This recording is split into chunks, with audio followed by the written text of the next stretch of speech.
Hello, you wonderful people, and welcome to another episode of Not To Comic Book. This being a show where I talk about TV shows that are adaptations of comic books. For today's episode, I'm going to talk about the latest episode of The Walking Dead as well as the latest episode of Watchmen. Like always, if I'm talking about something that you want to listen to, you can always look in the description down below, include a time when I start talking about each of the respective shows. So, for example, if you don't want to hear what I had to say about this week's episode of The Walking Dead, you can skip to what I had to say about this week's episode of Watchmen. But the first thing I'm going to talk about is this week's episode of The Walking Dead. A lot of interesting things went down in this episode, so let's break it down.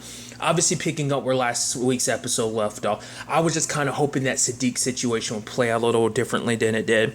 I did like that we kind of get some insight into Dante's situation, just a little bit of like how the circumstances came to be. He met up with some random group. That random group found their way to Hilltop and Alexandria and stuff like that. And it's so interesting because I guess it's like he's probably the one that's like, I've heard whispers about some groups here. Maybe we should check this. Like he probably led this particular group of strangers. Then they eventually got welcomed in and everything. And it's sad. And then Rosita shows up, because part of me was like, tell me you're unconscious, Sadiq, or something like that. But the moment he starts snarling, I was like, you are dead. I was hoping that, like, maybe Rosita being there would distract. I wouldn't, like, that's why I was like, I didn't know if he was dead or whether he was just passed out or whatever. I didn't know, and I was just like, that sucks on so many different levels. I mean, in all honesty, the only, like, because, if it wasn't for him, because I was thinking like maybe on some level it'd be like, oh, he's a walker now, but then like maybe he'll end up killing Dante. I thought maybe that'd be the whole situation, but it turns out not to be the case at all. Like Rosita's fighting off Dante, but if Rosita hadn't dealt with Dante as quickly as she did, Sadiq would have killed her baby. And it's just like that moment, that is just like the moment of just pure shittiness, of just kind of like having to deal with Dante, the person that killed your baby's father, then having to protect your baby from said father by killing him. And it's just like how heartbroken it is, especially after her and like Sadiq had so many moments, had heart-to-heart moments, especially that one big heart-to-heart moment last episode. And for it to end like that sucks. I'm kind of glad Rosita was beating on Dante like she did. It was kind of like, yeah, but it doesn't make it any better. The only silver lining to Sadiq's death is that it exposed Dante for being... And because the only reason why that situation played out the way it did is because he hesitated. Because he actually felt bad about killing Sadiq. Because he even tells about it later on. Becoming friends with Sadiq, like actually warming up to him. Because like they had that heart-to-heart. Like he knew about, what Sadiq was going through and was kind of helping him a little bit. But now you think like, well, were you actually helping him? I mean, it didn't seem like you were trying to make it worse. It just seemed like you were in a twist. I mean, it makes it even more twisted that you're trying to help him with what is essentially his PTSD, which it makes you wonder, was anything Dante said true? You don't know. But for it to be, I don't know, man, it sucks because it makes you question everything. And it's like you were there at the barn, you were involved in what went down at that barn, and for you to be there to help Sadiq is a very, very twisted form of irony, And the sad thing is, Sadiq's child will never get to know him, And it's very, like, that's what makes these situations even sadder, because when you actually think about, I mean, Rick, we know, is alive, but everyone else doesn't, so they're under the assumption that Rick is dead. So it's like, Judith, she was old enough to remember Rick, but I'm sure there's still a lot that she doesn't remember. RJ never got to meet his dad, it's kind of that similar situation, and it's like, how this rocked everyone, because it's like Dante's been with them for months. That's what I think is also the scary thing about this. Like, they showed us this last season how scary the Whispers can be, with the fact is that because the groups were so divided, Alpha was able to walk amongst them without them realizing it, and she killed a whole bunch of you. And now you almost see a repeat of that, of like, this man has been here this entire time, studying you, reporting back to Alpha, basically chipping away at you, and you didn't even realize, because you never thought like an enemy hiding behind a mask could be so deadly. We saw it from the Walker standpoint, but just infiltration level wise, this is new territory in The Walking Dead. And that's going to be an interesting element going forward, because it's the whole thing of like, there was a long period of time where they didn't trust people. It took a while. It took Carl kind of putting Rick in the mindset of, hey, we can trust people again. Don't leave people out there. Don't just let them fend for themselves. We got to help people. We got to come together. And now it's almost like all of that's being undone once again because of all this. And speaking of Carl, that's what makes this Sadiq thing even crazier, because it's like Carl's situation was him teaching Sadiq how to basically survive, and that's what led to Carl getting bit and what led to him, his situation playing out the way he did. And you could at least think like, hey, Carl's legacy, Carl kind of lives on through, his sister, through Michonne, his brother, and even Sadiq. And now to know that part of that is gone, and just not even talking about what this means to everyone, especially because for Aaron, it's like, wait, it doesn't make any sense. The fact of the matter is, I should have known. The fact of the matter is, and that was the thing, none of them knew, none of them saw this coming, and that's what makes this hit even harder. And especially for Gabriel, because obviously Rosita was going through what she's going through, it's all in her head, obviously, it's still fresh in her mind. You don't get over losing someone close to you like that. She lost Abraham, now she's lost Sadiq. It's just, I think it's kind of a very similar wound. I'm sure, the Sasha situation probably felt the same way to her. It's just, there's so much. And it's and even, Ezekiel saying something I thought was so interesting, where he was kind of I thought, he'd live forever. I mean, not really, but, it was just a thought. And I didn't even think about it until, Carol was like, are you okay? And he was kind of stammering. He was stopping for a second. I was like, right. Sadiq's the only one that knows Ezekiel was sick, and they had that heart to heart where it's it's easy to talk about, and it's because when you actually think about this in the grand scheme of things too, I've been thinking about it on a personal level. They lost their doctor. Technically too, because to be fair, Dante was a very self-sabotaging doctor, because he even killed Cheryl, because that just makes that even more heartbreaking. The fact is, the reason why she died wasn't because of the illness. It wouldn't have made it any better, because he would have been directly involved with that, because they were drinking tainted water. But the fact of the matter is, he personally killed her, which makes that whole situation even worse. So I'm sure that's not what they're thinking about the most, because what's most hitting them is the fact is we lost a part of our family, someone that's been by our side. Because you have to also think Sadiq popped up in season, basically around the halfway point to season 8, but obviously we've been doing a lot of time skipping, so it's been years with Sadiq, so this is an integrated family. And for things to, once again, it's your child will never grow up knowing you, especially with what they were doing with Sadiq too. I would have never thought, obviously the PTSD he was going through and stuff like that. And I guess in the long run, it was all leading up to this, but to think, I would have never thought they would have killed Sadiq just with what they were doing with his story. That's nuts. Rosita, obviously was in that position where she needed something to hit. Obviously all that anger is built up, because the last time something like this happened, once again, was the Abraham situation.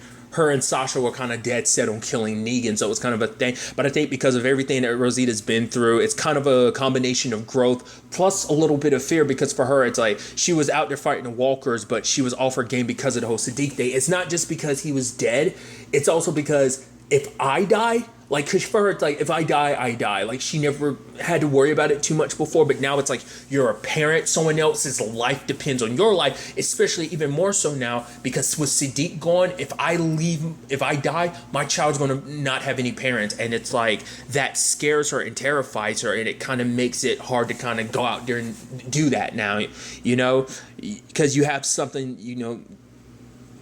to live for, someone depends on you. And obviously she's trying to, bring this up to Gabriel, but in her mind, Gabriel is not listening, because she's the fact is, I'm not strong enough to do this on my own. What if I freeze again? Which he's you won't, but he's saying the council, we've got to work. For her, it's a whole thing of, she felt you're so concerned about all this other stuff, you're not really listening to me. I guess it's almost that thing of if the situation were different, she'd be at least have Sadiq there to kind of listen to. Hell, even Eugene was there to kind of help her through everything. And it's which I'm curious what this means for Eugene going forward, because obviously he, the lady from the radio and everything, he's befriending her, but now it's probably a thing of people wear masks, that the whole Whisperers wearing a mask has so much even more symbology than before. And now it's like, you have to be careful. You never know, like, who's underneath the mask type of situation, So I'm sure that's going to change things for Eugene, but also because obviously he cares very deeply for Rosita. And he was like, yeah, I'm about to go back to my home domicile. She's like, you almost said home. He's like, yeah, I almost did. And I think obviously he cares about Rosita, but I think it's just a thing of like, I guess he feels like he can't really do much for her, after what she's lost. And the fact of the matter is, I guess in his own way, he's trying to move on too. So maybe, I don't know. I'm curious to see what ends up happening with the Rosita and Eugene situation. But obviously there's, like I said, the thing with Gabriel I thought was kind of interesting because, like, obviously it's like he's in his leadership position. Like, he has to talk to the council. They have to kind of decide what's going to happen next. I was actually kind of surprised with the whole Dante situation playing out the way it did. Gabriel talking to him, because it's like, because the whole thing that Dante trying to get across is the fact that, for one, you're not as strong as you think you are. The fact of the matter is you're trying to act like people are good, but the fact is this is the way the world is. And it also brought in an element, the whole Gabriel side of things added an element that I thought was kind of interesting, and because this is also something he was dealing with, is the fact is that we went through the process of recording you, which I completely forgot. I was like, right, that's something that they do. I feel like they don't focus on that at all anymore. The whole, like, recording people's, like, introduction. So, like, obviously that's an OG Alexandria thing. Obviously before, like, Rick and the squad from the prison got there. Like, even before all of that, that was, like, how Alexandria did things. And I completely forgot, because they haven't focused on that in a very, very long time of that being a thing. But now it's like watching Dante's recording, and also it's just like the story he gave, and it's like, because Gabriel feels, I guess he's the one that does the recordings now, so I think he feels personally responsible, because it's like, he was there in front of me. Because for him, he even says it, because Sadiq was like a brother to him. He's like, the fact of the matter is, our family will never be the same anymore. Like, maybe Rosita's going to blame me, and maybe she has a right to, because I wasn't strong enough. Because I like how this ties back into Gabriel, because for him it's like, I wasn't, for him it's like, there's a whole conversation of second chances. He got a second chance, because who he was in the beginning, obviously before Rick and Carl helped make him into who he is now, into this reliable person, was obviously his backstory of, like, he locked all his parishioners out. His commune, is that the word? I think that's the proper word. And they all died, and for him, he felt he was a coward, in his mind, and they helped made him strong. And now he kind of feels like he's almost like a little bit back in that area again, because I wasn't strong enough, because I wasn't brave enough. Like, this situation happened. I failed Rosita. I failed Sadiq. I failed their child.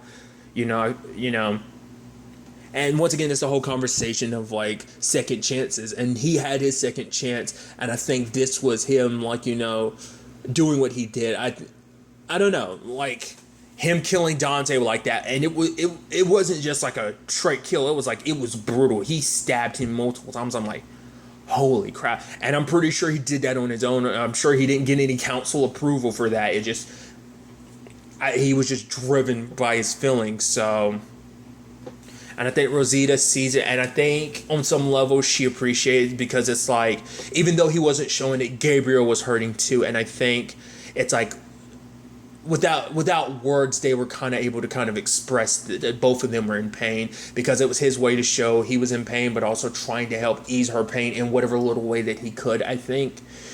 So I don't know. I thought that was kind of a crazy situation. And obviously, Mary and, Aaron, the whole thing of, like, trying to find out, well, because we now know, Gamma's real name was Mary. I think I brought it up last episode. I was thinking that the kid was her, I think I said niece. I don't think they'd ever especially said anything, but I think I just jumped. I think I might have said niece last episode. I don't remember, but she brings it up. It's like, oh, her nephew. So I was like, I want to visit, and Aaron's like, but this is before Aaron found out about the whole Dante situation, obviously. But obviously for him, he trusts that Mary's like, yo, this is where the Horde is. And because for Mary, it's like she knows not to trust Alpha. It's like, well, my sister's dead because of you, because of my need to be loyal to you, what I've sacrificed for you, even though you yourself have never made any sacrifice. It also turns out that Dante was relatively new to the group. That's why Lydia didn't know who he is. Because that's why I was trying to think, like, Lydia had met him before, hadn't she? Because there was even something Aaron had talked about too. It's like, all right, like, what makes the whole Dante thing even more twisted? It's like, he was looking after everyone. It's like, hell, he even looked after Gracie, you know? So it put it into, like, perspective of, like, this guy's been there, you know? But being a friend, an ally, and, you know, helping take care of us all, and secretly he's been the enemy the entire time.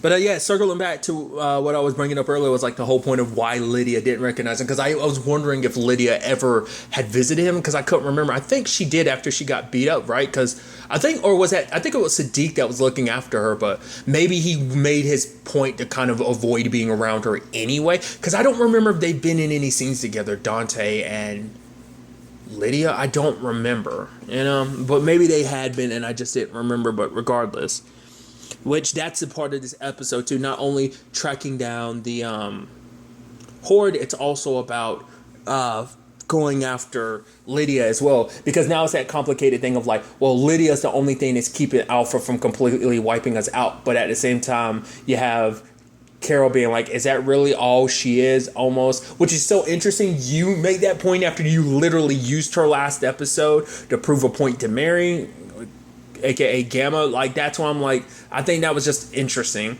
But also it's just because, you know, it isn't just that for Daryl. It's also because he cares about Lydia too. He doesn't want her out there on her own. I mean, what that necessarily looks like, we don't know, you know. Because obviously she's not going back to her mom, because even though that's what she knows, she can't go back to her mom, because for one, it would undermine her mom's authority and just end up with the others most likely killing you or I mean, maybe that'd be her ultimate revenge, is Lydia going back to her mom, having the entire group turn against her mom, maybe. But I think in general she doesn't want to be anywhere near her mom, because it's just that whole complicated mess that I'm sure she's in the Whisperers territory, but you know, maybe she's just keeping her distance. Like I said, we'll just have to wait and see on that front. But I also, like I said, I like the ripple effect that this is causing across the groups, especially when Michonne finds out, like, about Sadiq being dead, about Dante. When they get to Oceanside, it's like, we have to change how we go about this, because we don't know. We can't trust, you know, we can't use this as a metric of like, oh, people who joined before or after the fire. We can't even use that as a metric, because Dante joined months before that fire even happened. So it's not like Alpha's sneaking people in now. She could have been sneaking in people now. And so you have to vet people, change their vetting process now, because this adds a whole new layer to whether or not you can trust people or not. And like I said, it brings that element full circle, because obviously there's the guy that saved Luke at the library, and then, you know, there's a whole situation of like, okay, so who is this dude? He was breaking into Oceanside's defenses. He says he was looking for a boat. He was trying to get back to his family. Obviously, Michonne doesn't believe him. No one's believing him. Even, you know, it was even this moment of Judith like cutting him a little bit to make sure that he couldn't run. It was almost kind of like a, that I found interesting in many different regards. Just, I don't know. And even like, you know, Michonne telling her good job. I don't know. I don't know what it is about that scene that just kind of hits you, and it makes me just kind of go, that's interesting. I guess it's almost kind of like she's kind of become a little Michonne, but like, I think it's just the level of like, even as a kid, she's doing something like that. But to be fair, I mean, it's like, it's almost kind of, I guess it's kind of the more realization of this world of like, because they lost someone that was close and important to them. So like, this man might be part of the same group and he might be responsible. Like, we need to make sure before we let him go. So her kind of recognizing that and understanding. I mean, granted, she's a kid, but she's not like a kid. Like, there is no just kids in this world. Hell, there was even the whole thing with Aaron and Gracie, which there was a whole thing about, you know, he had told her that story about like a guy he was in love with at the time. They went on some trip or something, and they came across a village, and it's a village that was kind of ruined by time. Like, all the history, that village at one point had history, it had its own laws and everything, but then it's kind of like at the end of the day, like, you don't know what happened to it, but eventually time just happened and that village just kind of fell to ruin. And that whole thinking about that village is what's kind of, he's been thinking about it more recently, especially when he thinks about like how long he's been in Alexandria, what Alexandria was before they got there. And I think this whole Dante thing's got them thinking about just kind of like the whole thing, because Dante was making the point that you establish all these rules and stuff like that, like the world's going to ever go back to the way it was before, but there are no good people, there's only bad people, you know, kind of saying like people kind of give into their worst nature under these circumstances, that, you know, kind of being the very pessimistic, almost nihilistic point of view of the world now with the dead and everything, because I guess like he's kind of gotten swept up in everything that Alpha said. But maybe it also stems because the whole thing of like, okay, did you lose your family? Because Gabriel asked him like the whole losing your son thing, was that true? And he was like, it made me like you because it made me feel like you had a family, that was your story, that you had lost something, you know, and that, you know, everyone deserves a second chance. And I guess technically in a sense this was supposed to be Dante's second chance, I guess, in a certain I don't know, you know, that's maybe me reading too much into the whole situation, but it just, I don't know, man, it hits in a different way when you just kind of take that all in, you know. Not knowing what was real and what wasn't about Dante, even just the information we got from him now of like his family and stuff like that, was it true about his son? I mean, maybe all that is what led to Alpha being able to sway him because he had lost so much. I mean, I don't know, like I said, just it's something to think about. But circling back to the whole Michonne situation, I thought was kind of interesting for her kind of threatening the dude a little bit. And I thought that actor looks so familiar. I don't know what I know him from. I feel like I've seen him or something, but I just don't. Regardless, the fact of the matter is there was this whole, you know, it's like, why did you help Luke out? If like, obviously you're trying to get back to your family and everything, you said you were just getting supplies and you're trying to find a way back, so you needed the boat and everything, but it's like, why did you help Luke out? And for him, it's like, I don't know, you know, was it like, you know, it's just, you know, the fact of the matter is for him, it's like, there's no mercy in this world and stuff like that. So for him, it's a whole thing of like, I don't know, he just did it because it's like, he doesn't really know why. I mean, because it put him in danger. It could have been a situation of like, it could have led to him not getting back to his family because of that, but he did it, you know, because, you know, I think you just kind of, sometimes you just do stuff just because it's like, maybe just because it's the right thing, or maybe just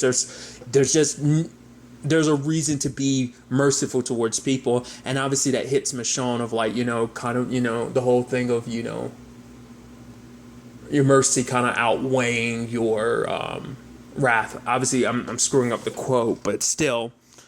And for her, that obviously hits, you know, her, and, you know, it's like, okay, so basically you're trying to get back to your family and let me know where they are. I'm not trying to find out where your family is so I can hurt them, but it's like because she needs details so she can make sure that this is real.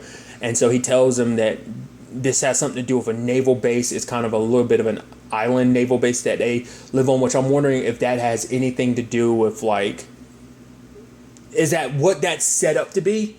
Because part of me is wondering like, is that anything connected to Rick? Because we know like, that was connected to the military. So I'm wondering if that's ever going to circle back up. Because I know that like Rick's story is supposed to be something for a movie or multiple movies. Because I think Rick's supposed to be in multiple movies. But I'm wondering if it's going to be like a TV show tie-in or setup for those movies or not. I don't know.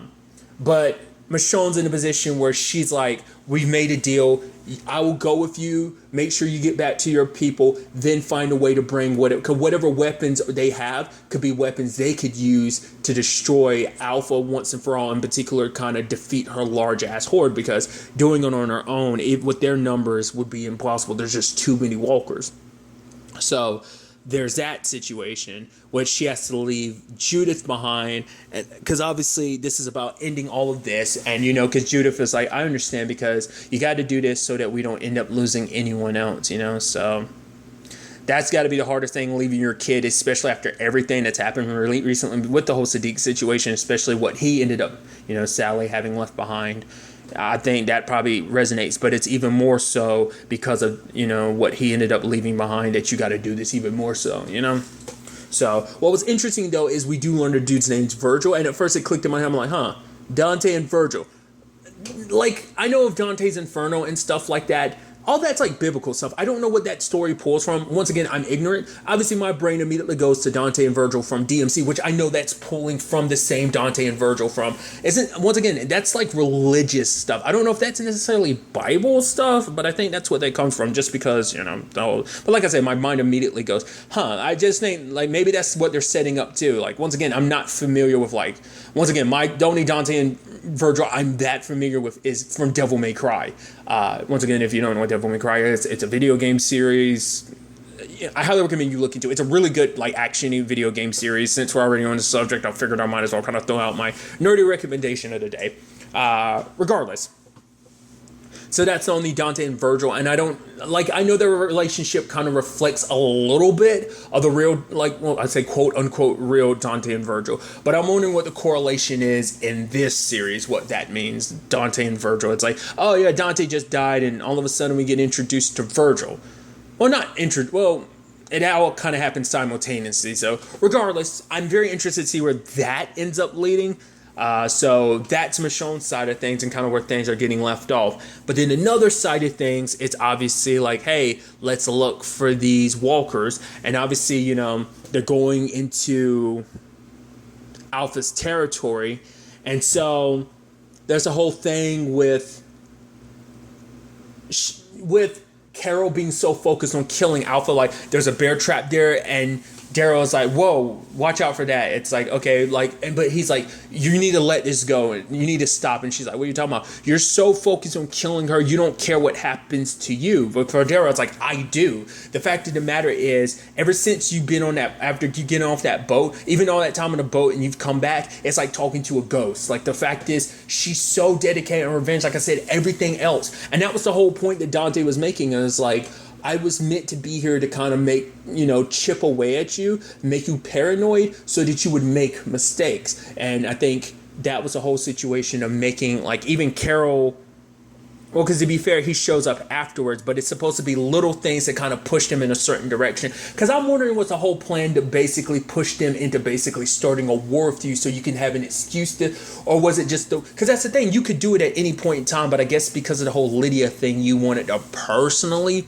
break them first, then just kind of like, it seems like she kind of goes for like the slow, and it seems like it's Alpha style, obviously nick at them a little bit, little cut by little cut by little cut, and obviously that's been building up until everything that's happening with Carol, so Daryl tried to talk to her. She's like, the fact of the matter is, you come to me, like, whatever's there, you talk to me, you tell me, let me be there for you, and they hug. But I think at the same time, it still didn't change anything. Especially because it's like they go to where Mary told them to look, no horde. Now they're looking for Lydia, and then all of a sudden Carol sees Alpha, and all she sees is red and goes chasing after her. And it's like, what have we been talking about? The fact is, you're so driven by revenge, and that's the whole thing of like, Alpha leading you into this trap, because they all end up falling in a cave, and lo and behold, they find the horde all in a cave, and you're completely surrounded. Now the question is, did Mary set them up? I don't think so. I don't think she went back to Alpha to explain this. So either Alpha was already in the process. Well, either they were just looking in the wrong direction. I guess they were looking in the wrong general area. Or part of me wonders, could Negan have given her a heads up in the sense of like, oh yeah, they're most likely going to come looking for your horde, so you might as well move them. That might be the type, because Negan probably figured that was like their strategy and everything. That was the point. So maybe he already kind of informed her, so maybe he even suggested her doing this. So, and that's an element I'm so interested to find out, like what Negan's part's going to be in all of this, and also like how that might tie into Lydia's side of the story. Like maybe she'll be out there and he'll find, I don't know. I'm very interested to ultimately see where all of this takes us going forward when The Walking Dead returns on February 23rd. I avoided watching anything of what the second half of the season is going to be like, but, I'll probably ultimately end up kind of caving in and watching a full-blown trailer of the second half of the season in February. But for right now, I have no idea what to really expect. I'm sure everyone else does, but you know how I am. I'm weird about, watching previews of the next episodes. I try to avoid them like crazy, so. But regardless, like I said, I'm very excited to see where this is all headed. And now moving on to this week's episode of Watchmen, a great episode. A lot of interesting things went down in this episode, so let's break it down. Well, first and foremost, I like our little introduction, kind of continuing, like, obviously, like, this whole story of Hooded Justice. It's so interesting because maybe that's on purpose, but Hooded Justice is very much like Rorschach. Like, I didn't know what they were doing with that whole situation. Obviously, like, the cops are like, oh, we got to know who you are, Hooded Justice and everything. Obviously, this is all for the TV show and everything. But I like how that I would have never expected this story to kind of flow into what it is. First of all, finding out, like, learning a little bit more about nostalgia from Lori, because the fact is that basically is meant to just help older people who don't remember as well, but it became such an addictive drug that people started dying because they started overdosing of it. I mean, and in the grand, that sounds like a futuristic drug, which obviously this is an alternate timeline and stuff like that, but that's like a futuristic drug of like, oh yeah, you want to get high on some memories? That's nuts. But obviously Angela's body's going into overload because she took so many, and she starts reliving Will's life. Him, obviously, when he becomes a full-blown officer, the white officer that's handing out badges kind of completely ignores him, but there's another cop that steps by and he's like, hey, here, I'm proud to give you this badge and everything. And it's like, watch out for the Cyclops. You're like, what the hell does that mean? And now there's actually this interesting little, this episode does so many interesting things. Like, for one, it sets up the whole situation of, like, the complicated situation that Will found himself in. It's like, not only you're in a time like this where white people look down on black people, you decide to become a cop, you're going to be looked at as kind of the enemy. You literally joined the enemy. Obviously, this is a conversation he's having with June, who is the little girl he's basically spent his entire life with, because he rescued her all those years ago after, everything that went down. What was it, like, the Black Market Massacre, everything in Tulsa. Like, they've been together that entire time, and they've built a life together. And so it turned into a thing of, like, showing you just how, I think in his mind, and because of the movie he watched, it's about Bass. I'm blanking. They said his name, but he's essentially the character that that person is who the character of the Lone Ranger was based on. Once again, I only know this because of Timeless, the TV show Timeless. But regardless, the whole point was, like, I think for him, he thought, like, hey, if I get a badge, no matter what my skin color is, because that movie made him go, like, hey, he was a hero. His badge was respected. And I think, sadly, Will thought, things would work like that. But sadly, that was a movie, and sadly, this is the real world, and things don't work like that. There's a guy named, what was his name, Frank or Fred, who ended up burning down a shop because Jewish people owned it or whatever.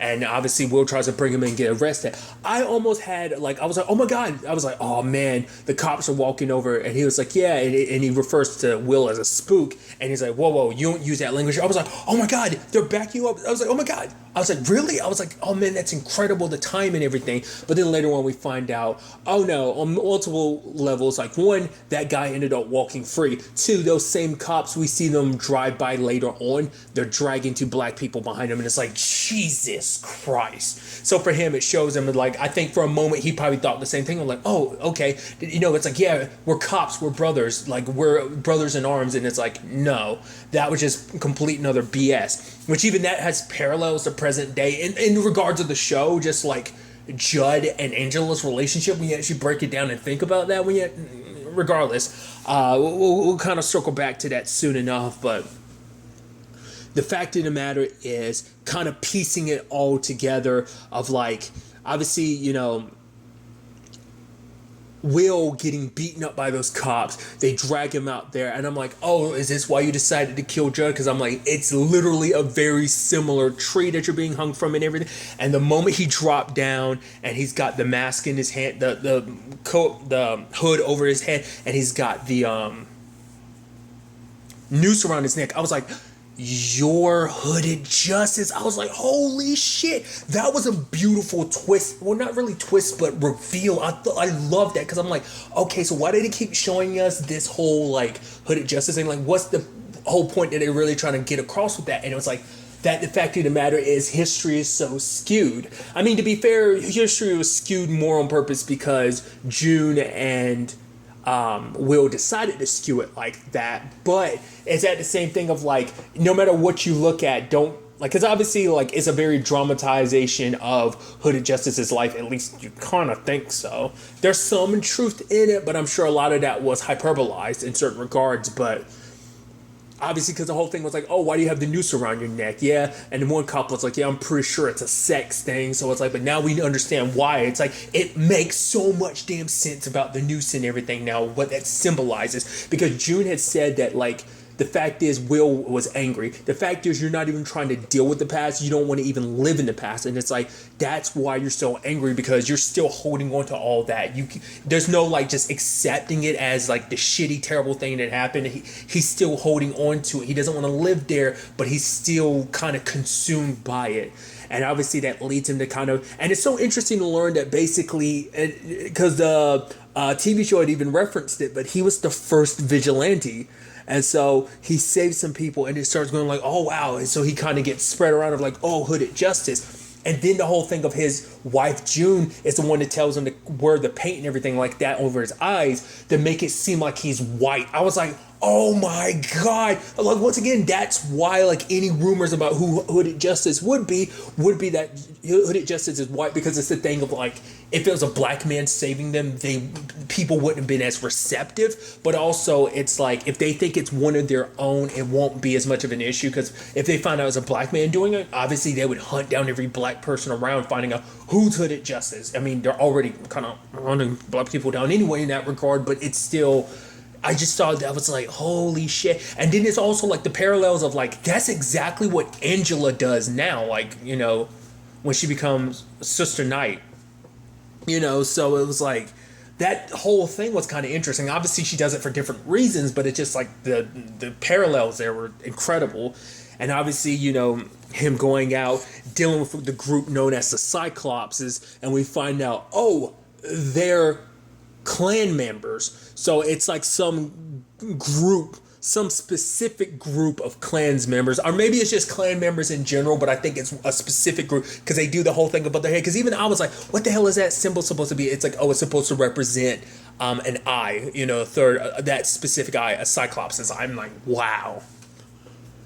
And then there's like all those numbers and stuff like that on maps and stuff like that. It's like, what the hell does this all mean? Then like Captain Metropolis reaches out to him, and it's like, oh, the only way for the Hooded Justice to know all this stuff is like he has to have a pal that's with the cops. And I was like, oh, that's interesting. It's like no one believes that it's you that's Hooded Justice. Obviously, Captain Metropolis is like, oh yeah, I figured that out later on, which obviously interesting parallels, because it's Captain Metropolis, but also in this episode, like, it's like he went over to the newspaper stand, and the newspaper dude was reading an action comic. It was a Superman comic, which this is like 1938. I'm fairly certain, if I remember correctly, because I looked into it like last year or the year before last. I think it was last year, for Superman's 80th anniversary, I found out like Superman started in 1938, I think, or that, or I think I might be confusing it with that's the first year he flew into comic books. I don't remember. It's been a while, but like I know he definitely started in the 30s. I want to say it was 38. I want to say that was whatever the case may be. And it wasn't until they started bringing up Superman's origin story, I was like, holy shit, Will's story is literally a parallel to Superman's story.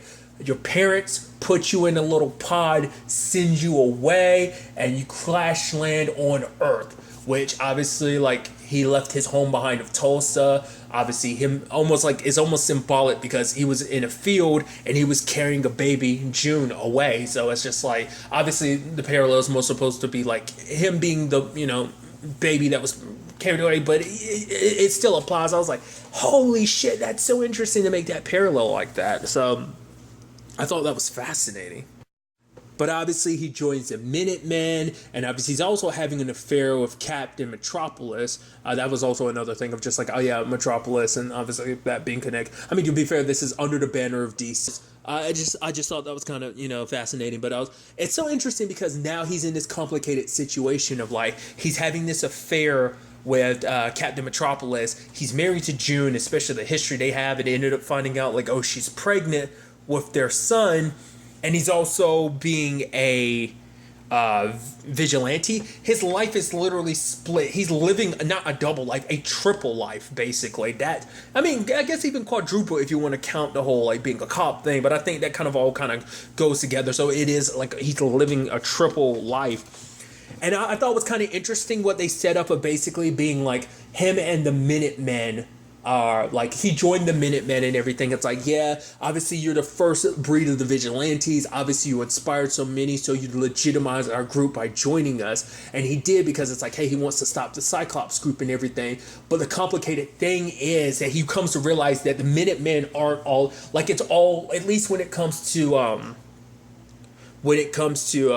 Captain Metropolis, it's all about publicity. It's like, oh, we're, it's almost like they're basically LARPing. Like maybe they are legitimately doing good, just, once again, just because of my experience, just based on the movie's intro that kind of basically dealt with this group to a certain extent. Kind of early stage Minutemen, and then kind of ran through the other Minutemen, and then eventually the Watchmen. You get what I'm trying to say, but I guess the whole thing was like, it was more of a publicity thing, it seemed like, because even later on when Will brings it up of like, we got to stop this, he wasn't willing to listen. He's like, oh, this isn't our purview, because Will ends up finding out, because obviously there's this terrible thing that goes out in the theater. It turns out what the Cyclopses are doing is they're using the projectors at the movie theaters to hypnotize, mesmerize black people into attacking each other. So it's like, rather than us going through the trouble of killing them, why don't we get them to kill themselves, because in their eyes it's like, it's just you using one animal to kill another animal. That's the fucking despicable aspect to this. And it's just like that whole, I mean, it makes this episode kind of rough to watch, because I mean, it's just kind of, it's something I think it wasn't that long ago. It's kind of the whole point, it's like, it's a while ago, but it wasn't that long ago that like shit like that happened, so it's just I think it's always not a nice reminder, but I think it is something to always keep in mind that, just like, in general, how fucked up humanity can be, like, to kind of not forget that. But just, that's probably not what you're supposed to be taking from it, but that's kind of what I take from it, just to kind of realize, like, man, that wasn't that long ago, Once again, this was like 1938, so regardless, I'm going on a bit of a tangent. But the fact is, Captain Metropolis wasn't even willing to help him. He's like, this is kind of your issue, basically being like, you're black, so it's a black issue, so you kind of deal with it. But the fact of the matter is, if you ever, I'd be happy to see you. So it's like, okay, you're finding Dandy, like sleeping with him and everything, but when he needs your help taking down this group, it's kind of like, because that means shit's getting real. Like, it's like, that, we keep up our publicity, and stuff like that. That's all. He's not trying to go out there and really, really be a hero, so it kind of puts everything in a question, it's like, did they actually ever do any good? Especially for him, it's like, he did all this because he started all this with the purpose of, because he felt like he couldn't do anything with a badge. So it's like, his new badge would be the mask. And even then, that became almost more of a joke of what it originally was supposed to represent. It's almost like he basically lost himself along the way, getting caught up with the Minutemen and everything. And basically being tired of it all. It's just kind of, what? This isn't getting any results. And the whole point about, the movie he had watched was the fact is that this badge represents that you're better than him. So it's like, oh, like this guy, the sheriff, he's a bad guy, we should lynch him. It's like, no more lynching. We don't fix violence with violence. We're the good guys. We don't have to stoop to that. That's not how you get justice. But for, Will, I think it was just too much. It's just everything that was going on, everything with them, it was becoming too much. And it's like, if I need, like, the mask doesn't represent justice necessarily anymore. The badge doesn't represent justice. So he goes and he kills each one of the Cyclops members, and then burns their bodies, because he ended up catching that one cop in particular recording the message that was meant to be given to the on the projectors and everything. So he goes home to see his wife June trying to like take his son from him, because it's like he catches his son dressing up like him, and it's like, no, like I don't want him to kind of wear that mask. But for her, it's like it's already too late. Basically all that he's like he's gotten so consumed with all this that basically the mask isn't going to rub off, because it's no longer a mask. It's basically who you are now. You've let it consume you. She's like, I wanted you to go down this route because I thought it would fix your anger, but all it did in the long run was feed it, and it's like she ends up going back to Tulsa with her son and leaves him behind.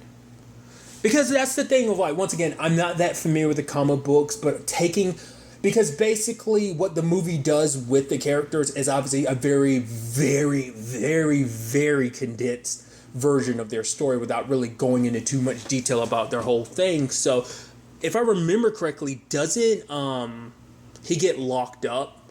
Well, I guess maybe he does, maybe he doesn't. I don't know.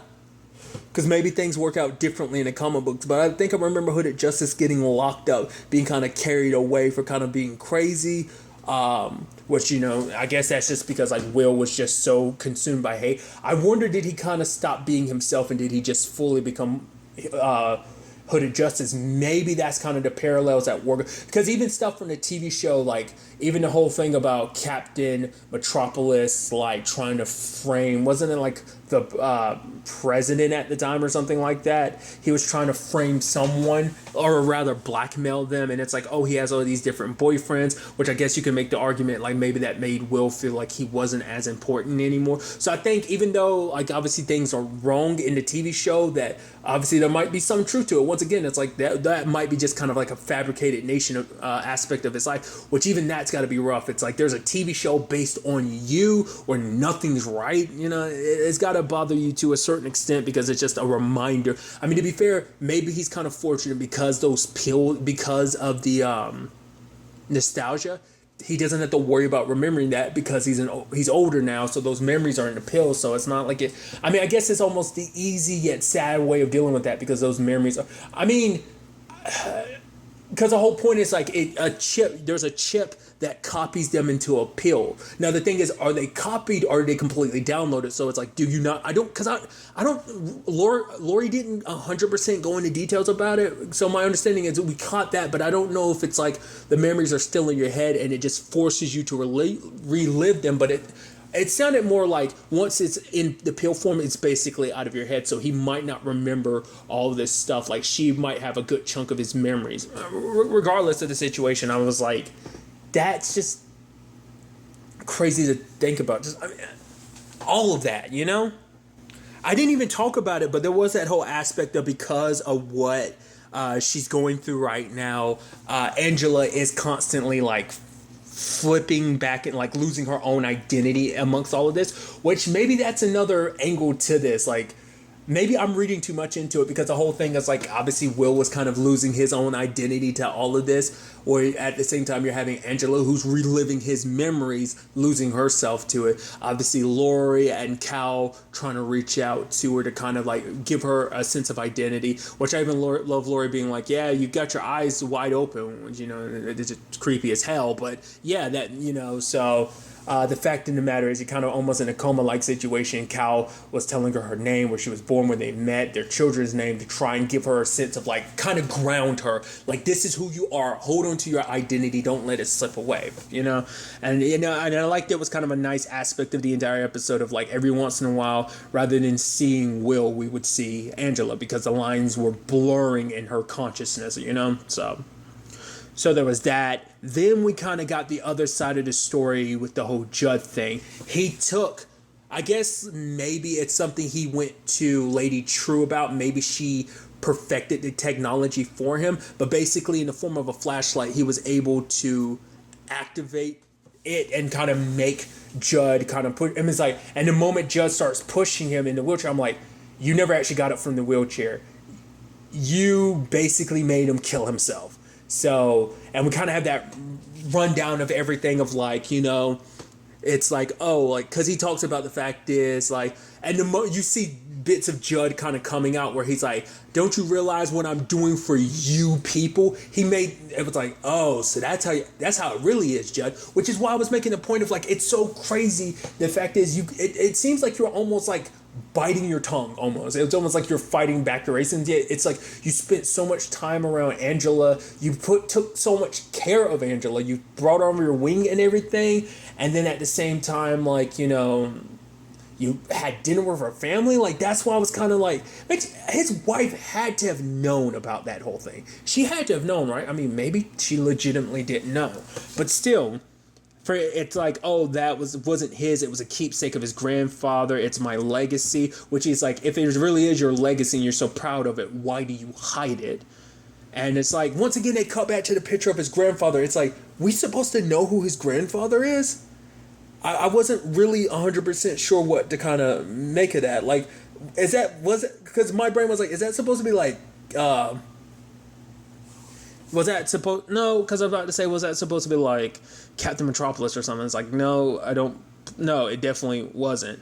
But it's like, you're supposed to know who that is, and I just couldn't quite tell. It'd probably be a thing of like, if I rewatched the episode, it'd stick out to me, but you know, I am me, I'm an idiot, because I missed so many details, but I'm like, damn, because for Will, he's like, oh, I know exactly who you are, and he puts up the Cyclops sign. I guess because like maybe those specific hoods belong to specifics. Well, because I'm sure it also stems from like, well, because I'm sure probably the whole point is one of the members he killed all those years ago was Judd's grandfather. Is supposed to be the point, because he was a little boy at the time, so he was like, his grandfather already had a dad, you know, a kid, and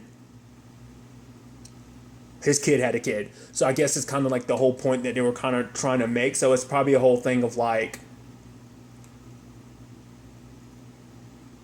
did he say his grandfather or did he say his father? I don't remember. I think he said his grandfather. I don't remember.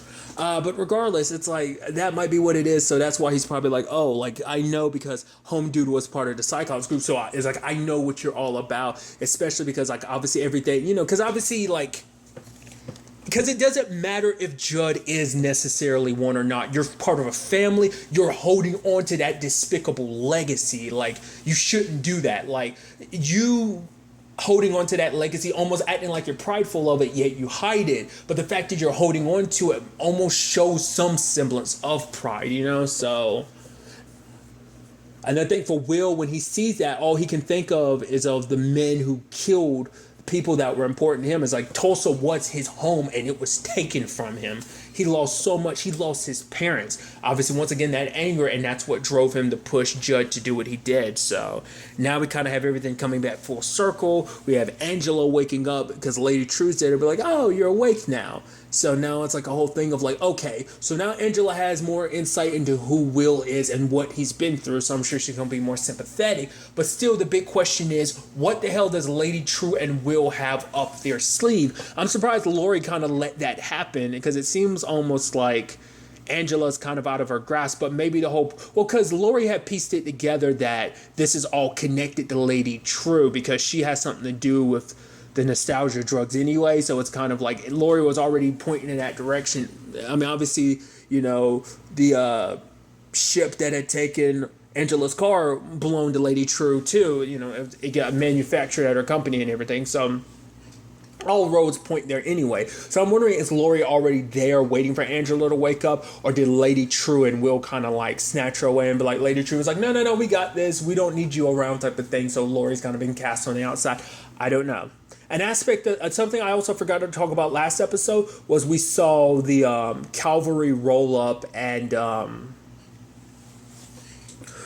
we saw them show up at Looking Glass's place. So the Keen might have decided, oh, now that you're done getting Angela out of the way, we don't need you. We'll cut back to that maybe in the next episode to kind of find out. I also forgot about that. Almost like that slipped my mind. Keen and Judd go back. So like, there's cavalry connection there, because obviously Keen, you know, because that's another thing too. Like, what they represent is everything that Will hates, because it's all what took away his family, and like I said, in his life. So that might be what this is about, because like obviously also what the full I'm about to say the full cavalry, the 7th cavalry kind of represents, kind of, I guess that's kind of what they are. They're the modern day Cyclopses, but they're trying to make it seem like they have definitely something else planned, because whatever it is that King's trying to do, he's trying to do an attack. He's like, it's like, we're not going to do the squid thing, we're going to do something else that rivals it, which I'm wondering, does it have something to do with all those plans all those years ago of like mesmerizing? Would it have something to do with that? Maybe all that Cyclops stuff was abandoned, but it's just kind of found a new home with the 7th cavalry. Once again, like I said, I could be wrong about all of this. I am so excited to see where all this ends up taking us going forward into the next episode. Things just keep getting crazier and crazier with every new episode, and I'm loving it. So I'm curious to see where this all goes. But really, that's all I'm going to talk about. So the next time we meet, be happy, be safe, live life to the fullest, and enjoy it. Good day, and goodbye.